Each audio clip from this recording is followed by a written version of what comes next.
বন্ধুরা এখন চলছে গরমকাল, আর এই গরমে ধনী লোকেরা তো এসির ঠান্ডা হাওয়া খাচ্ছে, আর আমাদের মতো গরিবদের ফ্যানের হাওয়া খেতে হচ্ছে। কিন্তু তাই বলে কি আমরা একটা এসি কিভাবে কাজ করে সেটা জানবো না?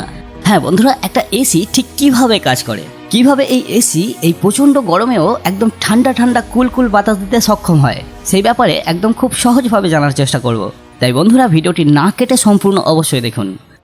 এসি বা যেটাকে পুরো অর্থে বললে হয় এয়ার কন্ডিশনার, এটা কিভাবে কাজ করে সেটা জানতে গেলে তার আগে আপনার এটা যে নিয়মের উপরে কাজ করে সেই নিয়মটা আগে জানতে হবে। নিয়মটা হলো, বাতাস বা কোনো গ্যাসকে যখন হাই প্রেসার জোন থেকে লো প্রেসার জোনে নিয়ে যাওয়া হয় তখন সেটা প্রচণ্ড ঠান্ডা হয়ে যায়। যারা high pressure zone low pressure zone বোঝে না, সহজে একটু বলি। ধরুন আপনার বাইকের চাকায় হাওয়া ভরা আছে, তাহলে বাইরের বাতাসের থেকে বাইকের চাকার ভিতরের বাতাসের প্রেসার অনেক বেশি, মানে চাপ অনেক বেশি। তাই এখানে ওই চাকার ভিতরের বাতাসকে বলা হবে হাই প্রেসার জোন এবং নর্মাল বাইরের বাতাসকে বলা হবে লো প্রেসার জোন। আর নিয়মটা হলো, ওই হাই প্রেসার থেকে লো প্রেসার জোনে আসলে কোনো গ্যাস লো প্রেসার জোনে আসার সময় সেটা অনেক ঠান্ডা হয়ে যায়। উদাহরণ হিসাবে আমরা যদি মুখ দিয়ে ঠান্ডা বাতাস বার করতে চাই, তাহলে ঠোঁটটাকে ছোট করে নিয়ে ফু দিলেই মুখ দিয়ে ঠান্ডা বাতাস বার হয়। আবার সেই মুখ দিয়েই যদি আমরা গরম বাতাস বার করতে চাই, তাহলে মুখটাকে বড় করে খুলে বাতাস বার করলেই মুখ দিয়ে গরম বাতাস বার হয়। এটা কেন হয়? একই মুখ দিয়ে একই বাতাসই বার করছি, কিন্তু একবার ঠান্ডা করে বার করতে পারছি, একবার গরম করে বার করতে পারছি। এটা হয় ওই চাপের পার্থক্যর জন্য। মানে যখন আমরা মুখ দিয়ে ঠান্ডা বাতাস বার করতে চাই তখন কি করি, মুখের ভিতরে অনেকটা বাতাস ভরে নিয়ে কিছুটা চাপ সৃষ্টি করে ঠোঁটটাকে একদম সরু করে বার করি, যার ফলে বাতাসটা মুখের ভিতরের হাই প্রেসার জোন থেকে বাইরের লো প্রেসার জোনে যায়, আর এর জন্যই তার তাপমাত্রা কমে যায়।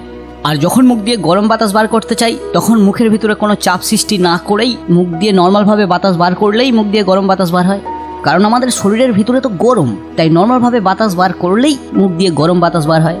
আবার একটা যদি উদাহরণ দিই, তাহলে দেখবেন রান্নার গ্যাস বা লাইটারে থাকা গ্যাস না জ্বালিয়ে সিলিন্ডার থেকে সজোরে বার করলে সেটাও খুব ঠান্ডা হয়ে যায়। এখানেও ঠিক এই নিয়মই কাজ করে, মানে সিলিন্ডারের ভিতরের হাই প্রেসার জোন থেকে বাইরের লো প্রেসার জোনে আসে, তাই সেটা প্রচণ্ড ঠান্ডা হয়ে যায়। এটাই হলো এসির মেন নিয়ম। গ্যাসের এই চাপের পার্থক্যর জন্য এই ঠান্ডা হয়ে যাওয়ার গুণটা কাজে লাগিয়েই এসি বা ফ্রিজ বানানো হয়েছে। এটার আবার উল্টোটাও হয়, যেমনটা বললাম যে গ্যাস হাই প্রেসার জোন থেকে লো প্রেসার জোনে গেলে যেমন ঠান্ডা হয়ে যায়, ঠিক তার উল্টো লো প্রেসার জোন থেকে হাই প্রেসার জোনে গেলে আবার গরম হয়ে যায়। এখানে আমাদের গরম হয়ে যাওয়াটা কোনো কাজে আসবে না, ঠান্ডা হয়ে যাওয়াটাই কাজে আসবে। তাই এবারে দেখা যাক এই নিয়মটা কিভাবে এসিতে ব্যবহার করে এসি থেকে ঠান্ডা হাওয়া নেওয়া যায়।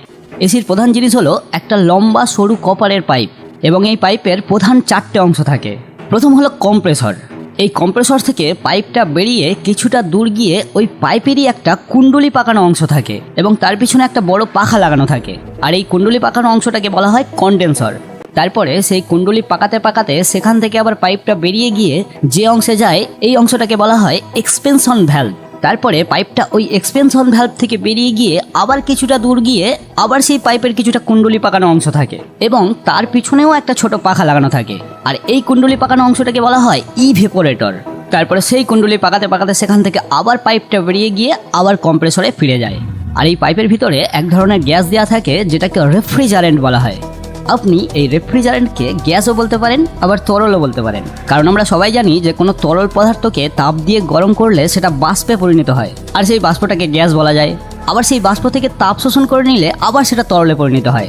যেমন আপনি জলকে তাপ দিয়ে গরম করলে বাষ্পে পরিণত হয়, আবার সেই বাষ্প থেকে তাপ শোষণ করে নিলে আবার সেটা জলে পরিণত হয়।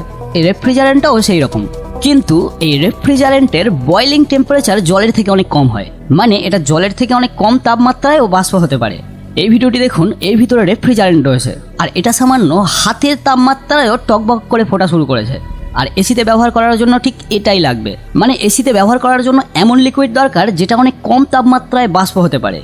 তো চলুন এবারে দেখা যাক এগুলো মিলে এসির ভিতরে আসলে কি কাণ্ডটা ঘটায়। এই কাণ্ড ঘটার শুরুটা কম্প্রেসর থেকেই হয়। কম্প্রেসর মানে এটা নামেই বোঝা যাচ্ছে যে এটা চাপ দিয়ে কম্প্রেস করে। যেমন ইঞ্জিনের ভিতরে ইঞ্জিনের পিস্টনটাও একটা কম্প্রেসর। ইঞ্জিনের ভিতরে ইনটেক স্ট্রোকের পরে পিস্টনটা যেমন বাতাসকে চাপ দিয়ে কম্প্রেস করে, এখানেও ঠিক তেমনটাই ঘটে। তবে এসিতে রেফ্রিজারেন্টকে ভালোভাবে কম্প্রেস করার জন্য স্ক্রোল কম্প্রেসর ব্যবহার করা হয়, যেটা উপর থেকে দেখলে দুটো মশা মারার কয়েলের মতো দেখতে হয়। আবার রেফ্রিজারেটরে একদম ইঞ্জিনের পিস্টনের মতোই কম্প্রেসর ব্যবহার করা হয়, যেখানে যেমনই দেখতে হোক না কেন এর মেন কাজ হলো গ্যাসকে চাপ দিয়ে কম্প্রেস করা। আর হ্যাঁ, কম্প্রেস শুধু বাতাস বা বাতাসের মতো গ্যাসকেই করা যায়, কোনো তরল পদার্থকে কম্প্রেস করা যায় না। তাই অবশ্যই পাইপের ভিতরের ওই রেফ্রিজারেন্টটা যখন এই কম্প্রেসর দিয়ে কম্প্রেস হয় তখন সেটা গ্যাস অবস্থায় থাকে, মানে বাষ্প অবস্থায় থাকে। এরপর কম্প্রেসর থেকে বেরিয়ে রেফ্রিজারেন্টটা প্রচণ্ড গরম হয়ে যায়, কারণ আমরা মোটামুটি সবাই জানি যে কোনো গ্যাসকে চাপ দিয়ে কম্প্রেস করলে সেটা প্রচণ্ড পরিমাণে গরম হয়ে যায়। এই কথাটা আমি ইঞ্জিনের ভিডিও বানানোর সময় অনেকবার বলেছি যে ইঞ্জিনের ভিতরে কম্প্রেশন স্ট্রোকের পর সিলিন্ডারের ভিতরে থাকা বাতাস এবং পেট্রোলের মিশ্রণটা প্রচণ্ড পরিমাণে গরম হয়ে যায়। এখানেও ঠিক তাই, এই রেফ্রিজারেন্টটাও কম্প্রেস হওয়ার পর প্রচণ্ড পরিমাণে গরম হয়ে যায়। এরপর কম্প্রেসর থেকে বেরিয়ে সেই গরম রেফ্রিজারেন্টটা পাইপ দিয়ে গিয়ে পাইপের সেই পেঁচানো অংশে গিয়ে পৌঁছায়, যে অংশটাকে আমি কন্ডেন্সর বলেছিলাম। কন্ডেন্সরের মেন কাজ হলো ওই গরম রেফ্রিজারেন্টটাকে কিছুটা ঠান্ডা করে তরলে পরিণত করা, কারণ কম্প্রেসর থেকে বেরিয়ে রেফ্রিজারেন্টটা তো গরম গ্যাস অবস্থায় আছে, তাই কন্ডেন্সর সেটাকে কিছুটা ঠান্ডা করে তরলে পরিণত করে। এই কন্ডেন্সর এবং বাইকের রেডিয়েটর একদম সেম জিনিস। বাইকের রেডিয়েটর গরম কুলেন্টটাকে ঠান্ডা করে, এখানে এই কন্ডেন্সারটা সেম পদ্ধতিতে গরম রেফ্রিজারেন্টটাকে ঠান্ডা করে। তাই এই উপায়ে কিভাবে রেফ্রিজারেন্টটাকে ঠান্ডা করে সেটা একটু সহজে বলি। আমরা যখন কোনো গরম চা বা গরম কোনো জিনিস খাই, সেটা যদি অতিরিক্ত গরম হয় তাহলে আমরা মুখ দিয়ে ফু দিয়ে কিছুটা ঠান্ডা করে নিই, আর ফুটা যত বেশিক্ষণ ধরে দিই সেটা তত বেশি ঠান্ডা হয়। ঠিক সেরকমই এখানে ওই গরম রেফ্রিজারেন্টটাকে পাইপ দিয়ে পাস করানো হয় এবং তার পিছনে লাগানো থাকে পাখা। তাই সেই রেফ্রিজারেন্টকে যতক্ষণ ওই পাখার সামনে রাখা যাবে সেটা তত বেশি ঠান্ডা হবে। ঠান্ডা হয়ে যাবে মানে আবার ভাববেন না যে পুরো ঠান্ডা বরফ হয়ে যাবে, মানে ওই অতিরিক্ত গরম থেকে নর্মাল টেম্পারেচারে আসবে। তাই এখানে ওই রেফ্রিজারেন্টকে একটু বেশি সময় পাখার সামনে রাখতে পাইপকে ওইভাবে গুলিয়ে গুলিয়ে তার রাস্তা বাড়ানো হয়, মানে বেশিক্ষণ ধরে গরম চায়ে ফু দেওয়ার মতো ব্যাপার। ওই জন্য এই জায়গায় পাইপটা এইভাবে কিছুটা গোলানো থাকে এবং সেই পাইপে হাওয়া মারার জন্য তার পিছনে পাখা লাগানো থাকে। আর এই পুরো কন্ডেন্সরের সেটআপটা ঘরের বাইরে লাগানো থাকে। এরপর ওই রেফ্রিজারেন্টটা ওই কন্ডেন্সরের কয়েলের ভিতর দিয়ে পাস হওয়ার ফলে কিছুটা ঠান্ডা হয়ে গিয়ে তরলে পরিণত হয়। তারপর ওই কিছুটা ঠান্ডা হওয়া তরল রেফ্রিজারেন্টটা যায় এক্সপেনশন ভ্যালভের মধ্যে, আর এই এক্সপেনশন ভ্যালভে গিয়েই আসল ঘটনাটা ঘটে। এক্সপেনশন ভ্যালভের ওই জায়গায় গিয়ে এই পাইপটা হঠাৎ করে অনেকটা সরু হয়ে যায়, আর যার ফলে রেফ্রিজারেন্টটা প্রচণ্ড স্পিডে স্প্রে আকারে ওই ভ্যালভের এপিট থেকে ওপিটে যায়।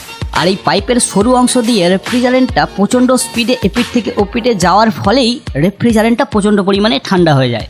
কারণ কম্প্রেসর থেকে শুরু করে এই এক্সপেনশন ভ্যালভ পর্যন্ত রেফ্রিজারেন্টটা প্রচণ্ড চাপের মধ্যে থাকে, কারণ কম্প্রেসর অনবরত রেফ্রিজারেন্টটাকে কম্প্রেস করে এপিটে ঢোকাচ্ছে না, তাই এই অংশটা তৈরি হয়ে যায় হাই প্রেসার জোন, এবং এক্সপেনশন ভ্যালভের ওপিটটায় পুরোটা খালি থাকায় ওটা হয়ে যায় লো প্রেসার জোন।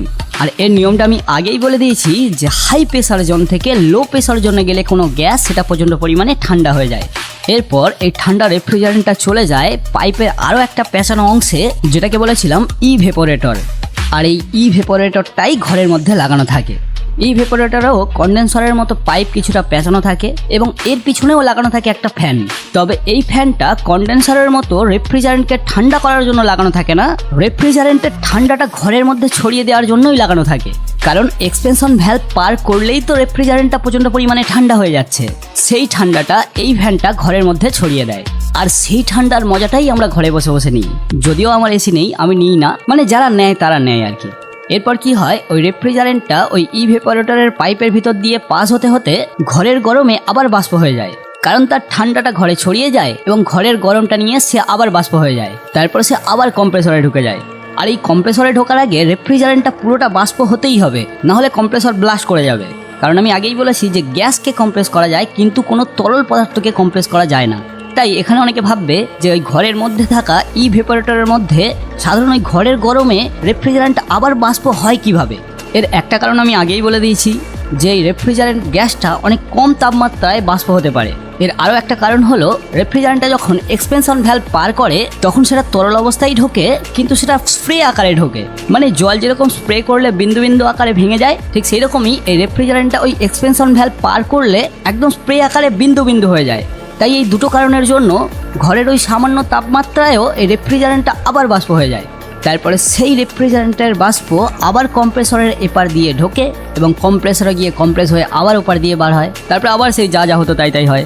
এইভাবে এই সাইকেল ওই বদ্ধ পাইপের ভিতরে অনবরত চলতে থাকে। এটা ততক্ষণ চলতে থাকে যতক্ষণ না ঘরের টেম্পারেচার অনেক কমে যাচ্ছে।